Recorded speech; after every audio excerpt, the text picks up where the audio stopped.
Tom Cochrane is my guest here on Mulligan Stew, CKUA, and the Mulligan Stew podcast, and our Terry David Mulligan YouTube channel. It's an entity.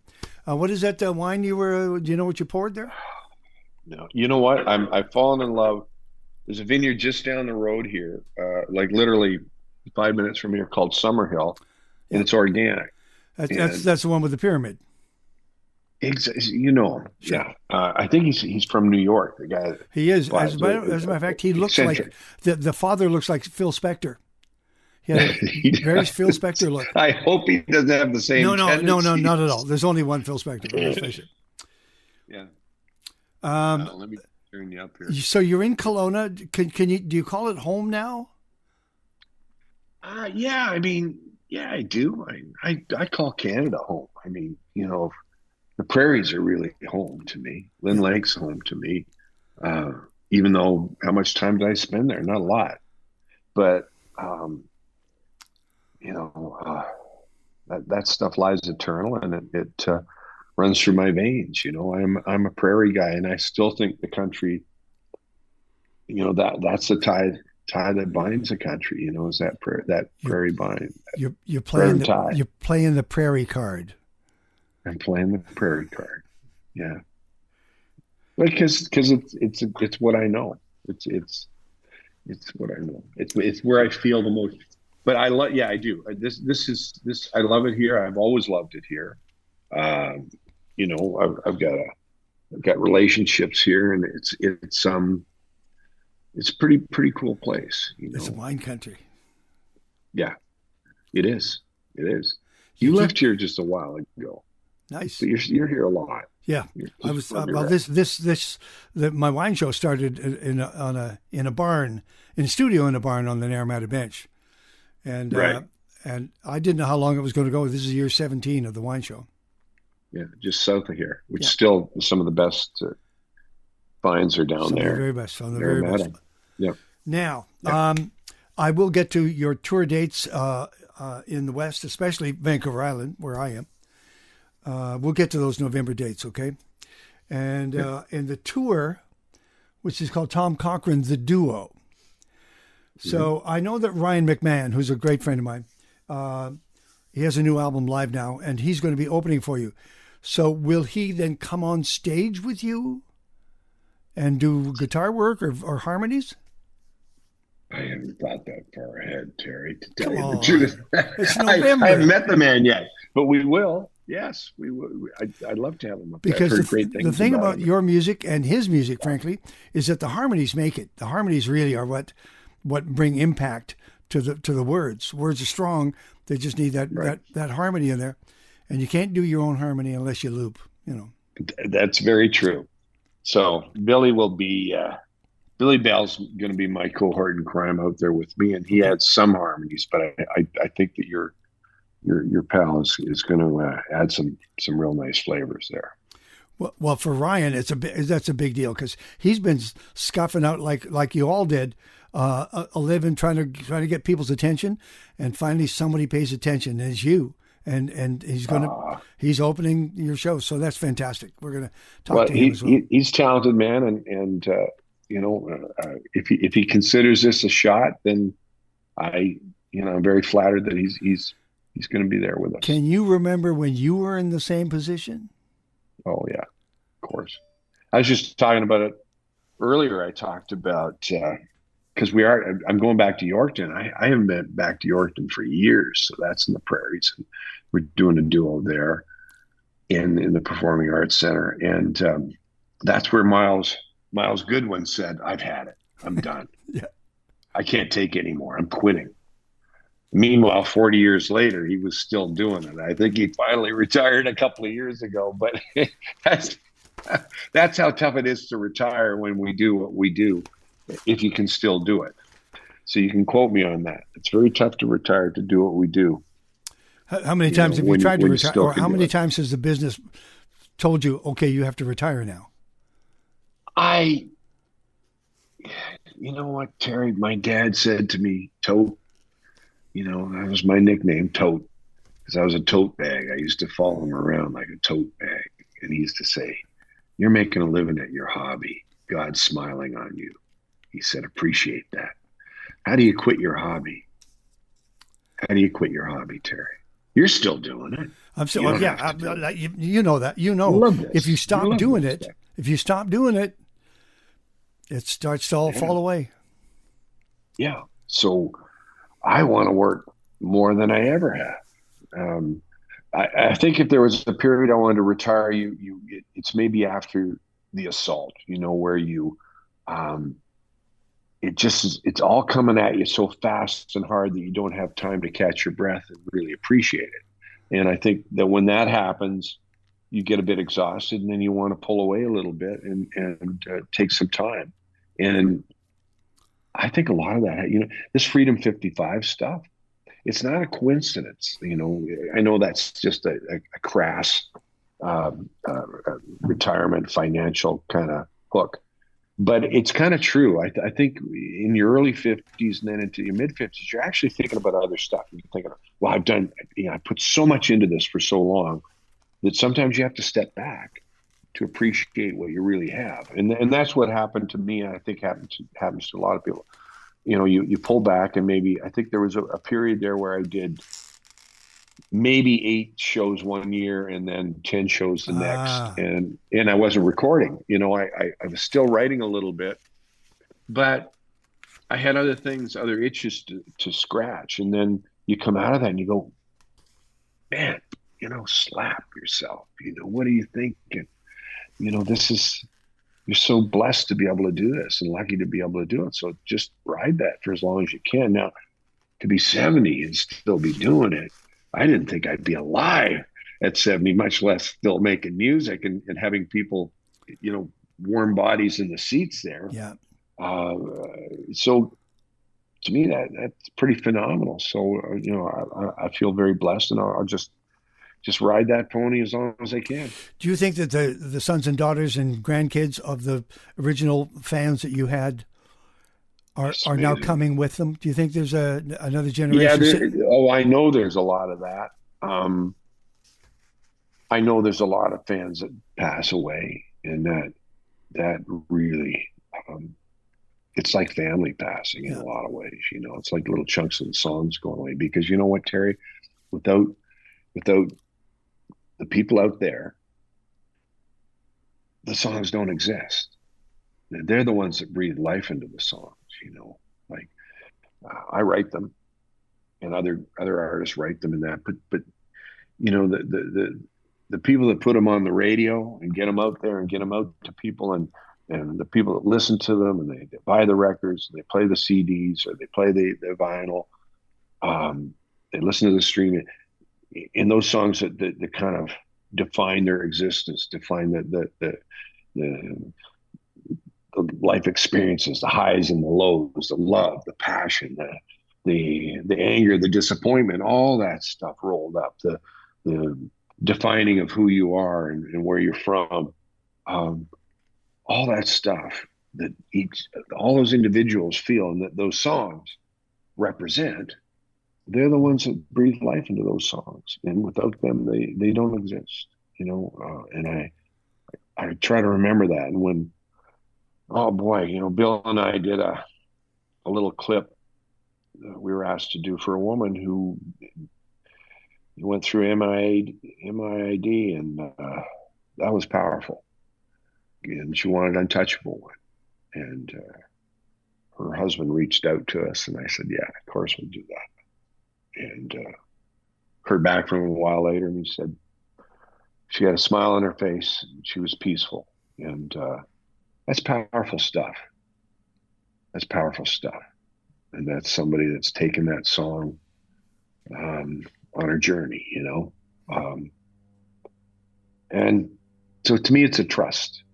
And you go out there and you play those songs, and you realize, no matter what you've gone through that particular day, and you maybe your truck broke down, and you're having a scuffle with the car people that are fixing or whatever, and whatever you're going through, when you get up on stage and you perform those songs, you've got to remember that it's a trust. It's a trust to those people that are coming out there. Those songs are markers for their lives,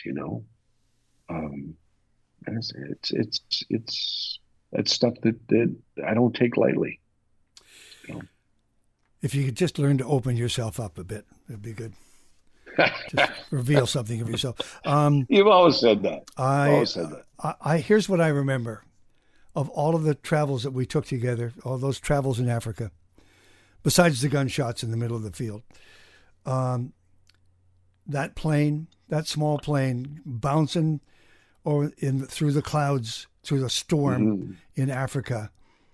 Was it a twin engine?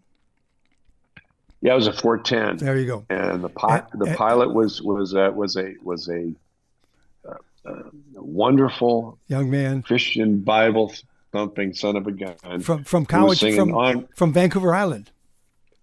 No, that was the kid. He was in the plane behind us. He was a good kid. Yeah. He was a good little pilot as well. Anyway, the guy we were with was a Colorado Ranger who had flown some of the worst conditions through Colorado mountains, if you can imagine that.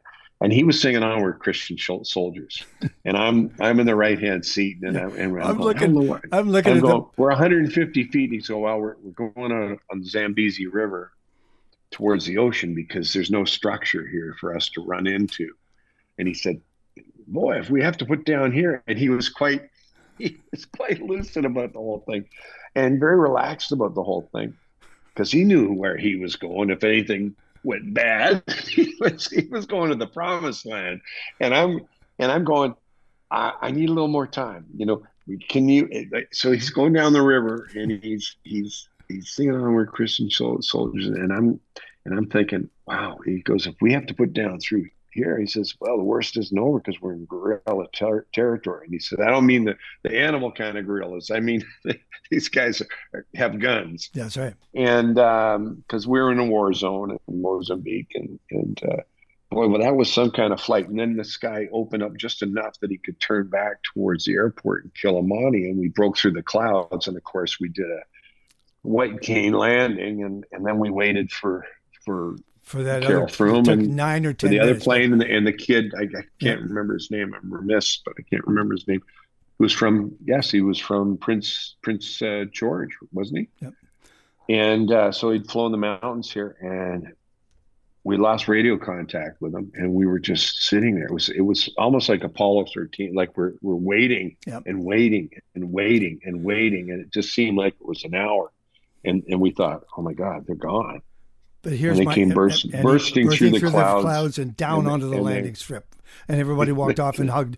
Here's the thing: it's just that you turned around and looked at me, and the look on your face was, "We're in it. We're into it, buddy. We may not get there." It was a look that we exchanged, and I thought, well, at least there's a second pilot in the seat, or someone who knows how to handle controls. Thank God that you were up there. Thank you for doing that. I appreciate it very much. Well, I could have taken over. I would have got us down on the ground. Maybe not in great shape, but I would have got us down. So I'm wondering if you had that in mind when, as you have said repeatedly, that you came back from that trip that I asked you to join me on in Mozambique, and you were the catalyst, and so and you came back and you you needed a feel good moment, you needed a feel good song, you needed to change your body dynamics. You were pretty dark coming home, and you wrote "Life is a Highway," and I'll give people the thing. I played you, Terry. I played you a bunch of songs for that record. You said, "This is going to be one heck of a record," and you're no fool. You don't give out those opinions lightly, and you listen to Emotional Truth. I think I played you, and I think I played you maybe a sketch of No Regrets. It wasn't quite done, and a couple of other things, and you said it's going to be a heck of a good record. And then I went home, and we had a lot of scars on our psyche. It was an incredible trip. Yeah. And I've been on a lot of trips with them, and that one we covered a lot of territory, and we did stuff people don't do today, Terry. We went places, and you were unbelievable. You were our fearless leader, and we went places, and we were shot at there. Remember out in that field, and you guys were waving for me to get down. I thought blowing my throat at the camera. And when actually there was some sniper behind the bushes, when the winds were blowing so hard, couldn't hear him. I remember that. And yeah, we went through some incredible times, and you were always a source of strength and inspiration through those the trips that we went on. And that one in particular was I came across a singular photo. I just found it by accident of you and I walking down the road holding hands. We did it for. I think we did it for the camera, but I thought we did it for the camera. It represented the trip. Yeah. Okay. It was good, but it was a pretty powerful bonding experience for us. And you were quite the catalyst. And then you did it with Sarah McLachlan as well. And I think you did it with Jan. Did it with Cuddy. You did it with Cuddy. You proselytized. Yeah, you've got a lot of people, pulled a lot of people in because you saw, as I did, the good work that was being done, and you knew this was worthwhile. So you use your prominence and your influence to get people involved, and I really respect you for that. Me included. Like I had done that with God bless his soul, Skip Prokop. Yeah, the great Lighthouse. Skip Prokop, the drummer, Lighthouse, who brought me in to do the at that point was the 24-hour famine, and we did it for a small radio station in Brampton. And then it was a while later that you approached me and said, "You want to go to Africa with Wolfish?" And I said, "Well, as a matter of fact, I sponsored a couple of kids with him, and and off we went." And so it's funny how the synchronicity of things and how we're connected. It's meant to be, Terry. I'm a big believer in fate, destiny that way. Do you know who called me to say, "Would you like to go to Africa?" I said, "Sure, Skip," because he's the guy that called me. God bless him. Good man. He was a good man. He was one of the greats. Amazing. Yeah. He's Tom Cochrane. I'm Terry David Mulligan. This is Mulligan's 2 CKUA. I continue to do this show. I love doing this show. I love playing the music. The duo tour that you're going to do, what's the album closest to what it will sound like? Bear? Would it be like Bear? Yeah, I mean, except Billy's involved. So Billy's going to be playing guitar, and we're like a two-man Grateful Dead from the point of view that we're like a jam band, only there's two of us. Yeah. And sometimes really in the dynamic of things, when you've got a band, you do stuff the same way night after night. Sure. Right?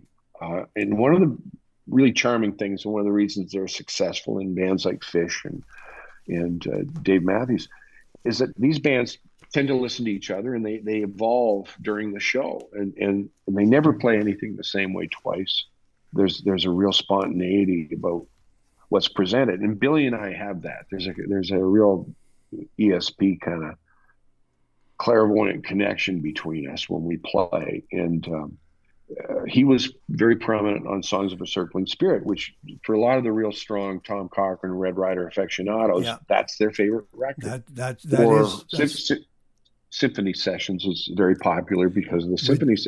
They're special records with the Edmonton Symphony Orchestra. Thank you so much. With the Edmonton Symphony, and a lot of the same players had played with Procol Harum, which I revered Procol Harum. White Room's one of my favorite. Not White Room, that's Cream, but to me, Procol Harum is one of the Conquistador, and that was just in Whiter Shade of Pale. That band was probably right up there with the Beatles to me, and they did that with the Edmonton Symphony. So what an incredible symphony! And we lost George Blondheim a few years ago, and he was such a dear friend, and he helped arrange a lot of that and did such a brilliant mystical job of that. Anyways, the Songs of Circling Spirit. So Billy played with me on that, and the way each show is distinctly different, and the stories are different. Whatever pops into my head, stuff that comes up, I'll talk about you, about some of the stuff we've done, and this and that. Things that you can't really do with a band. With the band, you're dealing with grand gestures. How you doing back there? Let's go. I mean, and the band thing doesn't tend to lend itself to more intimate stories, and doing the duo thing does, and it also features my voice, and I can do a lot of different things with my voice as opposed to when you've got the high decibel levels of the band. How's the voice holding up? Really good. It's one of God's good jokes. It's one of the muscles that really does actually. It's like wine. It actually becomes better with age. You lose a little bit on the top range, but you gain a lot of substance and gravitas. Sometimes and leathery quality too. Yeah, leathery. I love that leathery. Leonard Cohen had leathery. I'm just looking at the track list for Bear. So you'll be doing Boy Inside the Man. You'll be doing Lunatic Fringe. For sure. Will you do a Dreamer's Dream? Dreamer's Dream? Dreamer's Dream. And Suze is going to be coming out, my gal, and she's going to play cello on some of these shows because she's a practicing dentist. So she doesn't have the freedom to do this full time, but she's going to be out on a few shows playing cello. And Dreamer's Dream is a highlight when she plays that. It's just beautiful. Yeah. She'll be in Nanaimo, I believe. Excellent. That's a beautiful room. And Webby's going to come out too. So your old friend John Webster, he's going to come out with a little portable keyboard, and he's going to play a few things. Maybe Napoleon Sheds His Skin, some of the wonderful atmospheric stuff on that. Is there one last project you want to do? I've got to get another record under my belt. It's been 6 years now, and so that's what I want to do. So I want to get another record out there, another couple, maybe 2, 3, 4, 5. Who knows? It depends on God's blessing. But we'll, I just, people always said, well, you must have had a master plan. No, you just put one foot ahead of the other, write one song at a time, do one tour at a time. With the charity stuff, as we've talked about, Terry, this stuff chooses us a lot of times. Sure. You're looking really good, by the way, buddy. Thanks. Well, it's a really good camera. It's been a while since I've seen it. It's a really good camera. It's a good camera, but you're looking good. You're in good shape. It'd be nice to do another one of those World Vision trips, but we could never do some of the stuff we did back then. They just wouldn't allow it. Exactly. It's too dangerous. Yeah. By the way, I'm doing an interview with Rick Mercer about his book soon. I love Rick. Okay. I'll tell you. The Road Years. That was a big... Okay. So as you know, we went to Afghanistan together, and it was such a powerful trip. I have so much admiration for the man. So there's no index. So I looked up your name, but I couldn't. There's no index at the back because it's in advance. And it's Rockin' All Over the World is chapter 6, and it says my first rock concert was Tom Cochrane and Red Rider, followed by April Wine, classic Canadian rock, straightforward, macho stuff. But my first near riot rock concert was at the age of 15 when I went to see Platinum Blonde at Memorial Stadium in St. John's.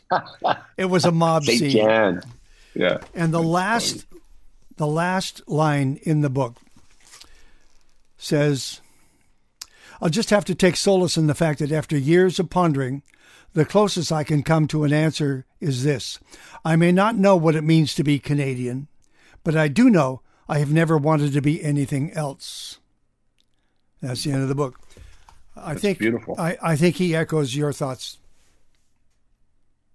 He does, and when we played for the troops in Afghanistan, it was, man, he was like you, Terry, and that's a high compliment to Rick in that he just had a strong sense of vision about who we are, and a strong sense of how to touch people without being maudlin or phony about it. He just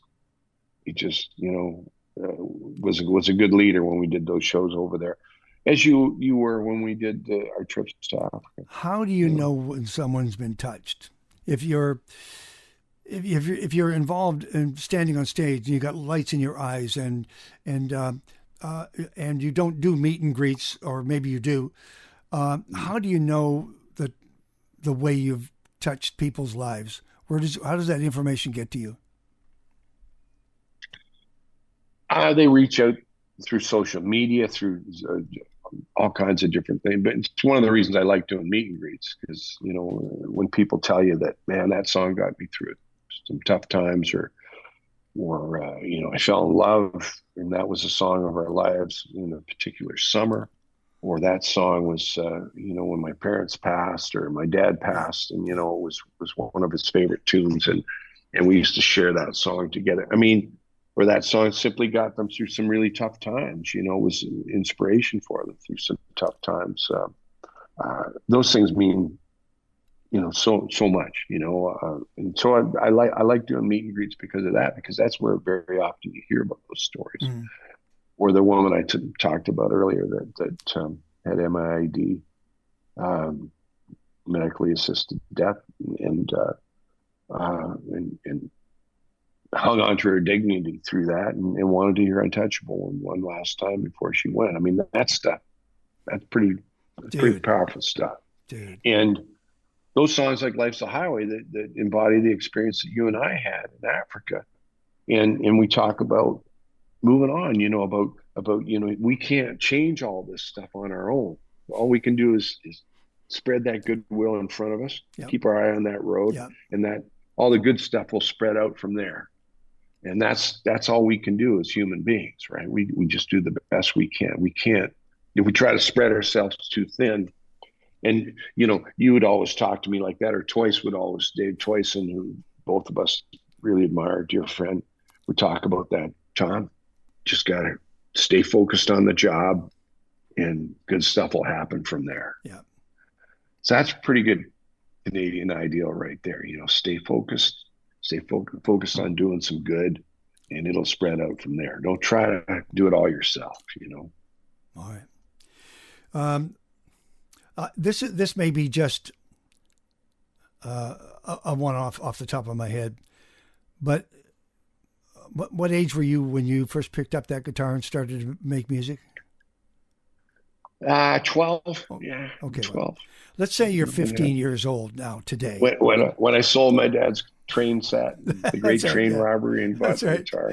Yeah. Let's say you're 15 today, in this day and age. What possible piece of advice could you give to a young singer-songwriter to move forward?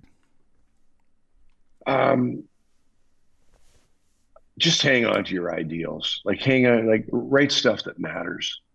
Write stuff that don't try to chase the carrot, because it's a mirage, and it'll keep changing, and it'll keep moving farther away from you. Just stay writing the songs that mean something to you, regardless of whether they're trendy or not. It doesn't matter. You just have to try to be true to yourself. The things you see, the things you feel, the things you can actually, touch. Yeah.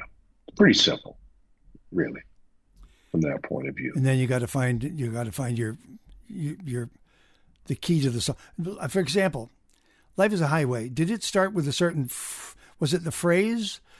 Was it a chord or thing? Where was the starting point for that? Well, Life's a Highway was Love is a Highway. That was the initial sketch. Yeah. And, John Webster kept on me about finishing that song. And I said, it's too trite. Kenny said, no, it's not us. It's too commercial. So we can't do that song. And when I came back from Africa and almost had a nervous breakdown after what we went through, we saw people die in front of us, Terry, in that tent in Mozambique. Yeah. And the little girl named Dorothy, with her mom died in her arms. Exactly. And stuff. I mean, there was some heavy experience. Louisa, who'd seen her family killed with machetes in front of her, because terror only works if you leave a witness. It left a lot of scars on my psyche. So I needed something to pull myself out of it. And if it wasn't for those experiences, Life's a Highway might not have the gravitas it has.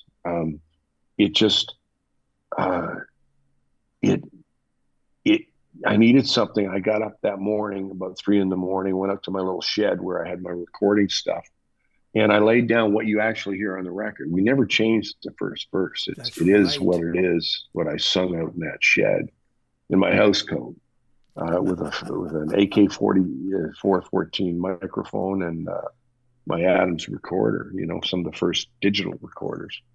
And that's what stood up on the record. We couldn't better it, and came up, changed "Love Is a Highway" to "Life's a Highway," and this song was a pep song, a pep talk to myself about this experience. And again, you can't change everything. You just got to keep your eye on the road ahead of you, and good will spread out from there. But if you take your eyes off the road, you're going to crash. They're pretty simple. And then I felt better. I felt instantly better. And then obviously millions of other people felt better when they heard the song. I think you should know that Sarah McLachlan went through some of the same indecision when she got there. Almost exactly the same. What am I doing here? What good can I possibly do? Those things. But then it all sorted itself out. It all started to become clear.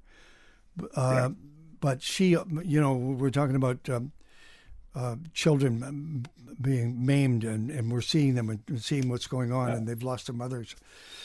She saw a baby being brought back to life, stopping breathing, then starting again. Literally the first day they were there, and she said, I can't do this. I can't do this. But she did. She went through it. She found the strength to do it, and then came back and wrote her Ecstasy album. Brilliant record. Yeah. And I remember that. And it's funny how I think Jan, the same thing. She wrote her best stuff after that experience. And I used to tell that. Thanks for reminding me about that, because I used to tell people that. I used to say, Sarah wrote some of her best stuff after that. So did Jan. So in a sense, it recharged our batteries, and we got more out of it than we put back in a sense. So it's almost embarrassing when people say, "Oh, the stuff you did, you've done this, you've done that." Well, yeah, but in a sense, it made me a better person, made me a better writer, because you're a better person. Yeah. So, that's a good bit of advice right there. Don't be afraid to stick your neck. Thank you for that. Don't be afraid to do so. For that 15-year-old Tom Cochrane. Yeah. Thomas William Cochrane. Yeah. From the land of three named people. Yeah. All right. Brother. Now, Brother Terry. Final thing here. I'll do this right now. The dates for all of y'all. November 10th, Co-op Place in the Hat. November the 11th, Expo Centre in Edmonton. November the 3rd in Vernon. And then November 15th, McPherson Playhouse, Victoria. November the 16th, Sid Williams in Courtney the Sid. November the 17th, Who's Live Anyway in Nanaimo. November the 20th, Songs and Stories. It's the Cowichan Performing Center. So you're all around me. You're all around me. You better show up there. I will come and find you. I will come and find you. By the way, we are fundraising at CKUA. Is there anything you'd like to tell this audience at CKUA? Maybe not so much to the donors, because they've given and they're part of this community, but those people who listen to CKUA, get great pleasure from CKUA, and perhaps have yet to donate. What would you say to them for us on our behalf? I would say that if you want real quality in music and real opinion in music, to keep supporting this station, because I know you are the most credible Canadian music journalist in this country that's ever come out of this country, and you've got the trust of so many musicians. You've been in tough areas of the world with musicians like myself, with Sarah, with Jan, Cuds, and it's not just about the shallow. And hey, sometimes that's fun. Music's meant to be fun, but sometimes there's some deeper stories there. And I think that the people that are out there that want to hear that stuff and want to hear about about what makes songs really tick, then they're coming to the right place, because you always ask the right questions, Terry, and from that comes a wealth of answers that resonate right through the core of our lives, and that's worth a lot. That's worth our souls. Thank you, Tom. By the way, when I get a hold of Rick Mercer, I'm going to ask him about what the experience of his first rock concert was with Tom Cochrane. Yeah. Tom Cochrane. John Cochrane. Yeah. And say hi to him for me. He's pretty special dude. Yep. So take care of yourself. I'll see you on the road. All right, man. Okay. We'll see you in a couple of weeks, right? Yes, sir. Yeah. Absolutely. Positively. How many shows are you going to be at? 2? 1. Maybe 3. You're going to introduce us. Me and Billy. Not a lot of us. Not a lot of us to introduce. Thank you, man. All right, brother. Thanks, Say hi to Peg. Thank you, buddy.